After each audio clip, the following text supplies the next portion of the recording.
Okay, isang mabilisan lang.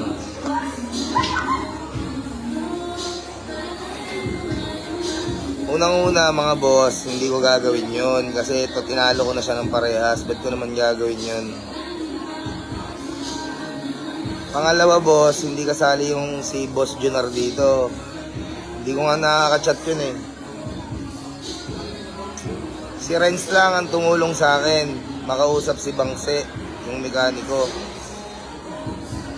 Pero ni Sing Conduling, walang tinulong sa akin sila Renz na pera. Lahat ng gastos, ako lahat gumastos. Pati yung pagbili ko ng bagong motor, ako lahat dyan.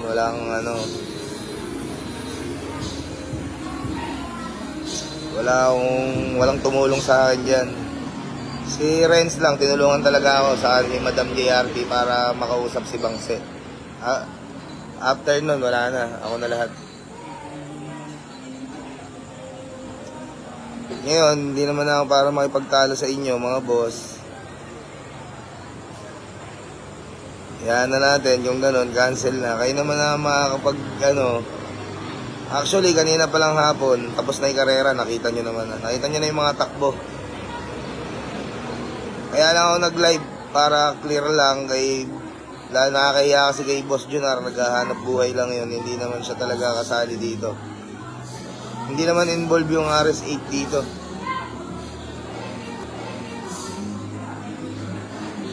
Ni kahit piso, walang pusta yan. Kahit si Renz, walang pusta. Tumulong lang talaga sila.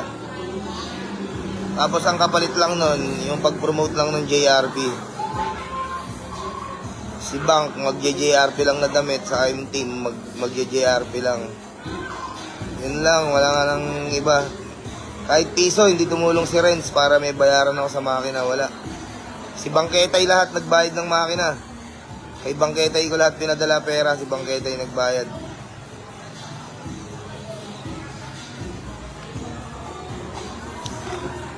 Yun lang mga boss. Para mabilis tayo. Advance Merry Christmas sa inyo, huwag na tayo makipagtalo. Basta nakita nyo na yung takbuhan. Alam nyo na yun kung karerista talaga kayo. Bye-bye.